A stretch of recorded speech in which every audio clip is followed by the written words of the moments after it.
Picture this: a sleek black SUV rolls up to the Summit Lux Hotel in Denver, Colorado, tires crunching against the gravel drive as dusk paints the sky in hues of orange and steel. Out steps Lydia Grant, 45, a black woman with a presence that hums beneath her understated style. Think worn-in leather loafers, a sharp blazer over a cream sweater, and a beat-up canvas tote slung over her shoulder. No flashy logos, no entourage, just a CEO who owns the joint, craving a quiet night before a last-minute board meeting. She's not here for fanfare, just a key, a bed, and maybe a hot shower. But the universe has other plans.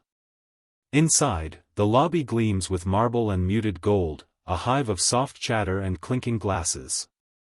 Lydia strides toward the front desk, where Sophie Carter, 24, a rookie receptionist with a messy bun and chipped nail polish, barely looks up from her screen. "Checking in, Grant, Lydia," she says, her voice warm but firm, a hint of a smile tugging at her lips. Sophie's fingers freeze mid-type, her brows knitting. Sorry, ma'am, we're fully booked tonight, confirmed reservations only." Her tone's polite but clipped, the kind you'd use to shoo away a stray. Lydia's smile holds steady, unshaken. "There's always a suite held for me," she says, casual as if ordering coffee. Sophie blinks, then smirks faintly. "Yeah, well, not tonight." The air shifts, game on. Lydia Grant stands unfazed, her tote resting lightly against her hip as Sophie Carter leans back in her swivel chair, skepticism etched into her young face.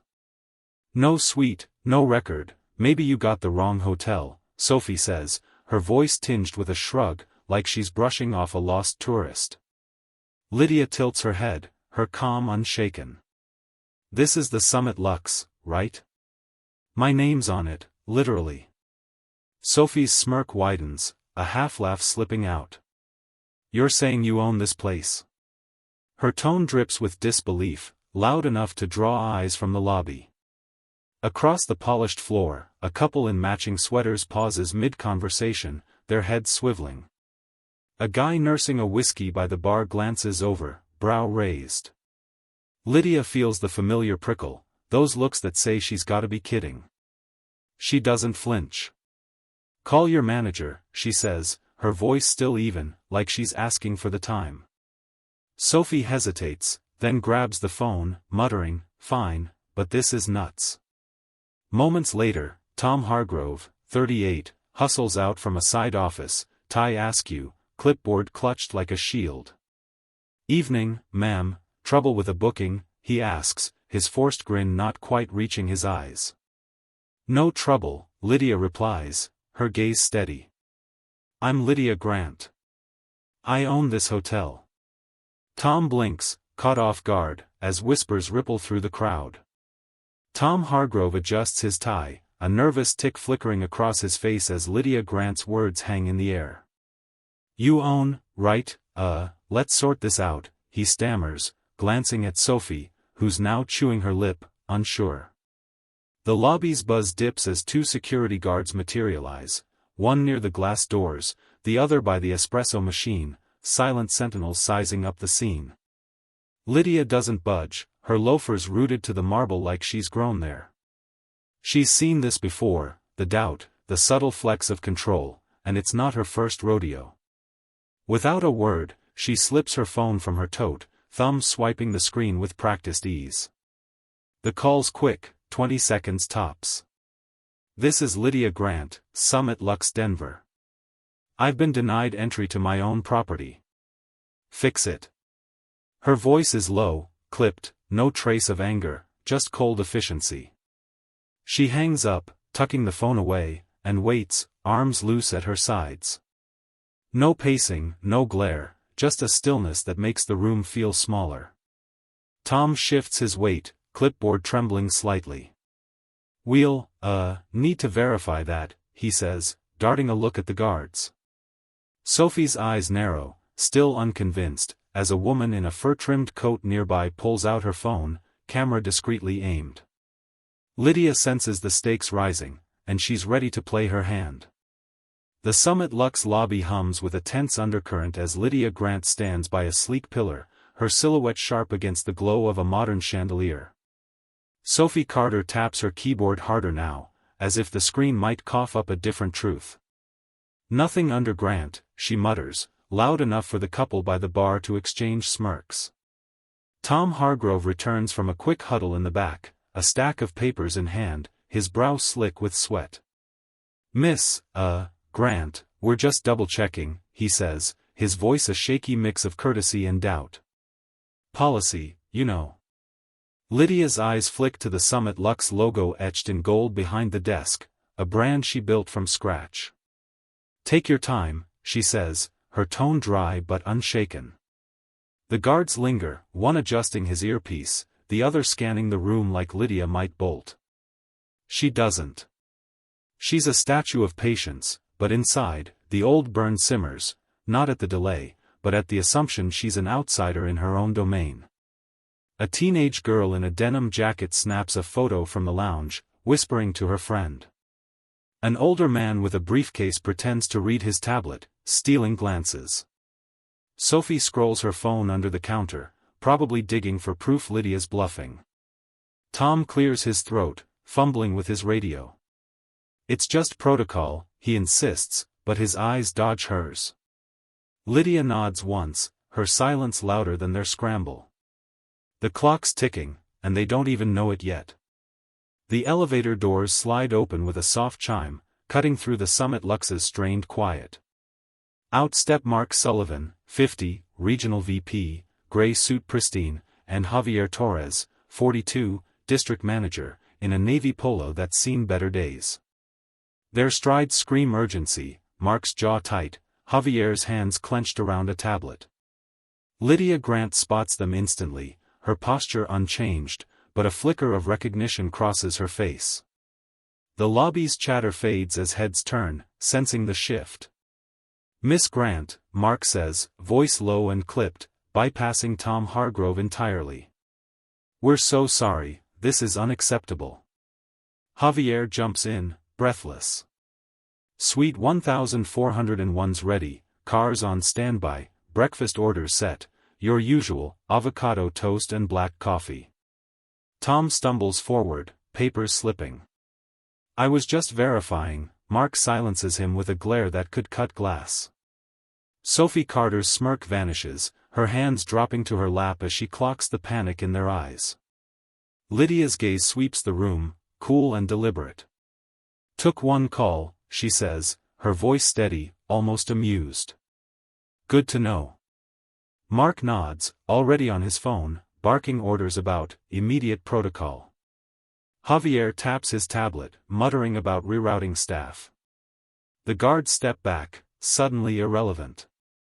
A woman in yoga pants by the fireplace whispers, "She's the boss," to her husband, who nods, wide-eyed. Sophie's face pales, she gets it now. Lydia doesn't gloat, she just watches, taking mental notes on every flinch, every stutter. The powers flipped, and they're scrambling to catch up. Lydia Grant steps away from the desk as Mark Sullivan and Javier Torres take charge, their voices a low hum of command. Tom Hargrove shrinks, his clipboard a useless prop, while Sophie Carter's fingers hover over her keyboard, frozen. Site-wide alerts out, Javier says, eyes on his tablet. "All staff, mandatory retraining starts tomorrow. Tom, Sophie, you're on notice." Mark adds, "HR's looping in tonight, disciplinary reviews are live." His tone's sharp, no room for pushback. Lydia watches the shift ripple through the lobby.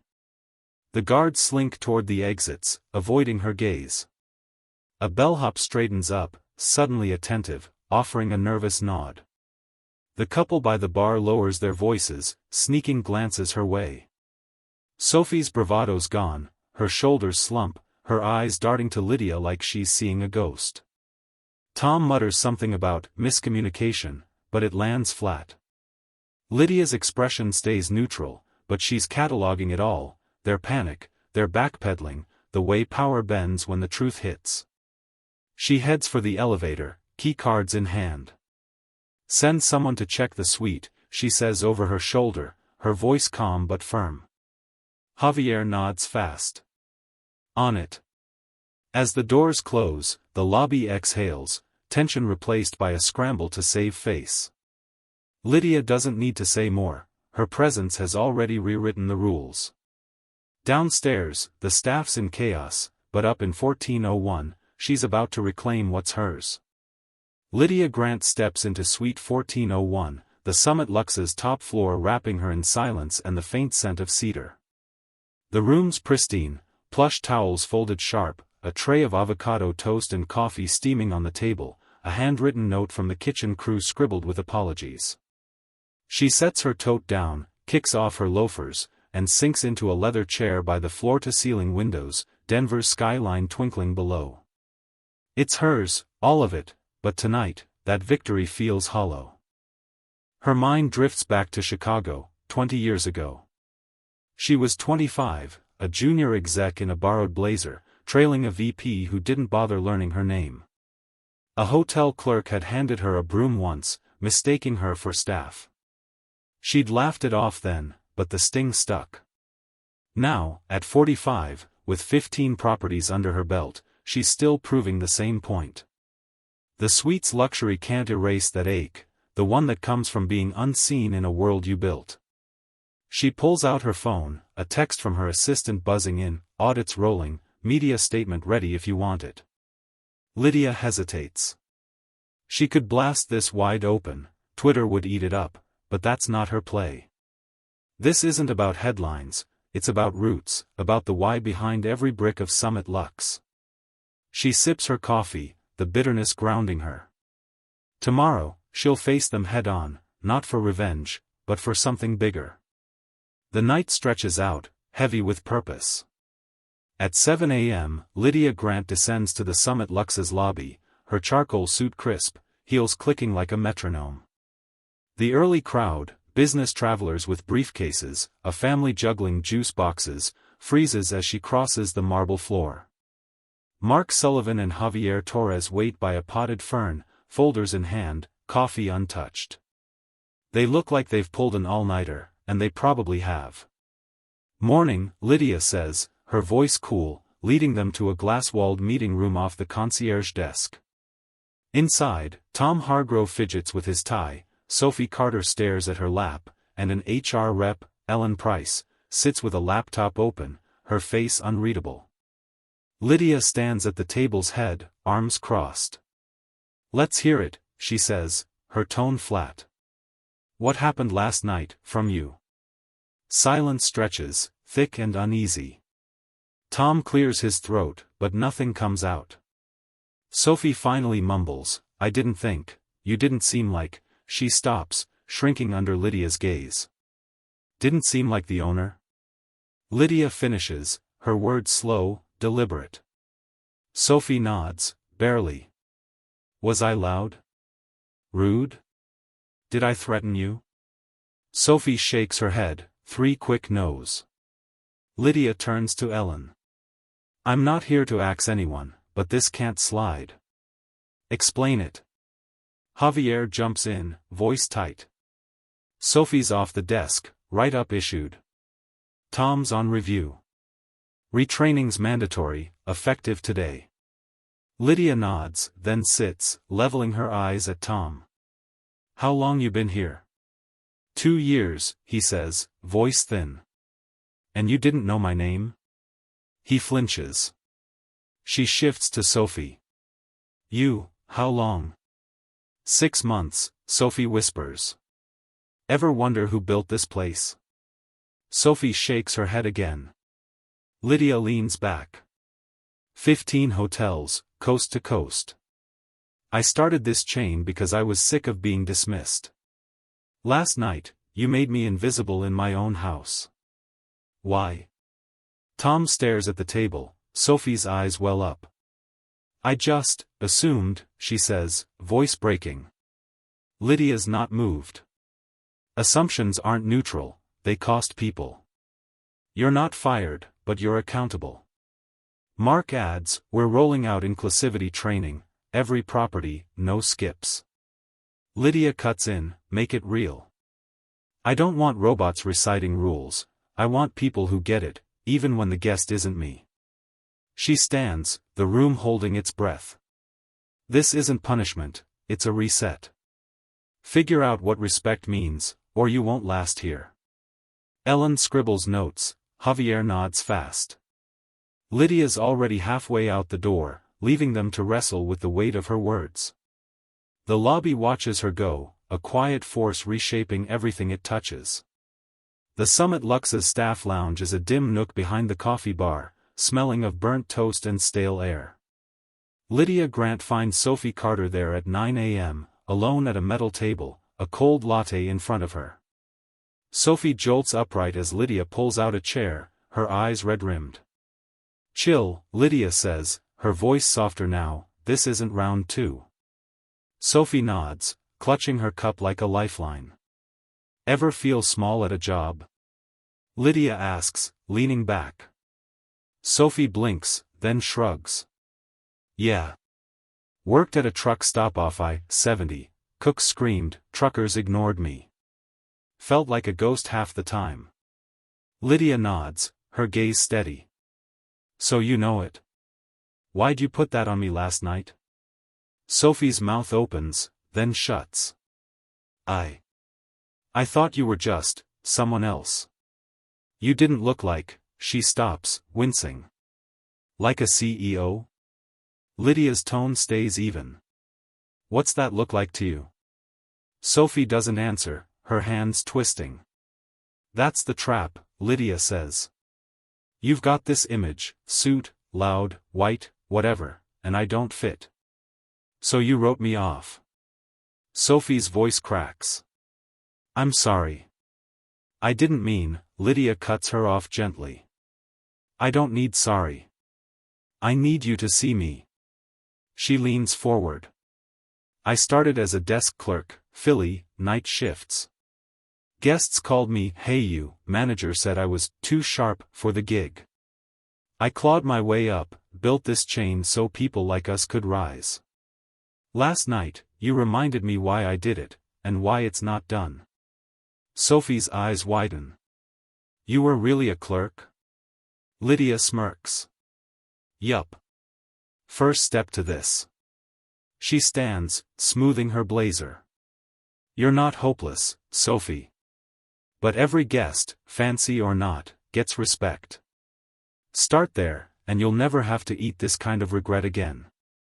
Sophie nods, a shaky thanks slipping out. Lydia walks off, lighter somehow, like she's handed off a piece of her past and gained something new in its place. By noon, the Summit Lux's lobby hums with its usual rhythm, valets shuttling cars, guests juggling luggage, a barista steaming oat milk.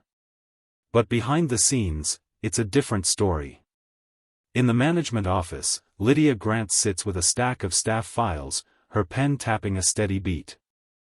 Mark Sullivan paces by the window, Javier Torres types furiously, and Ellen Price from HR tweaks training slides. I'm not here to burn it down, Lydia says, flipping a page. I'm here to fix it. Javier looks up. New hires, empathy screens added. No more pattern bias. Lydia nods. Good. And next quarter, I'm on the roster, random drop-ins, no heads up. Keep M sharp. Mark chuckles, nervous. That'll rattle some cages. Let it, she says, eyes glinting. Real work doesn't come with a script. She slides the files over. Trainings live Friday, use real stories, not fluff. I want them feeling it. She steps into the lobby, the new desk clerk snapping to attention with a respectful, ma'am. Lydia returns a nod, scanning the space. It looks the same, polished, busy, but she senses the cracks forming, the old ways buckling under her quiet push. Upstairs, her suite's packed, a note from Sophie tucked in her tote, thanks for seeing me, I'll do better. Simple, raw, better than a corporate apology. The car to the airport waits, the driver silent as Denver rolls by, strip malls, snow-dusted peaks, a city oblivious to the shift she's sparked. Lydia holds Sophie's note, her mind drifting. She's not shocked by last night, tired, yes, but not surprised. At 25, she'd hauled binders to bank meetings, watched loan officers smirk at her pitch. She built Summit Lux to defy that, yet here she is, still breaking the same ceilings. No bitterness, though, just memory, fuel for the fire. She could have gone viral, turned this into a circus, but that's not her. This is about respect, earned, not begged for. At the terminal, she moves through the chaos, announcements blaring, travelers rushing, unseen again, but steady. She's turned their doubt into a lesson, a mirror they can't unsee. For anyone who's been overlooked, dismissed, sized up wrong, Lydia's got this. You don't need to yell to matter. Know your worth, walk tall, let them squirm when they realize they missed it. She's not done, 15 hotels down, more to come, and she'll keep showing up, unapologetic, until the world catches up. Big thanks to you all for writing this one out. Your support keeps these stories alive. If this hit you, drop a "stand tall" in the comments with a star emoji, smash that like, and subscribe for more real talk and real power. See you next time.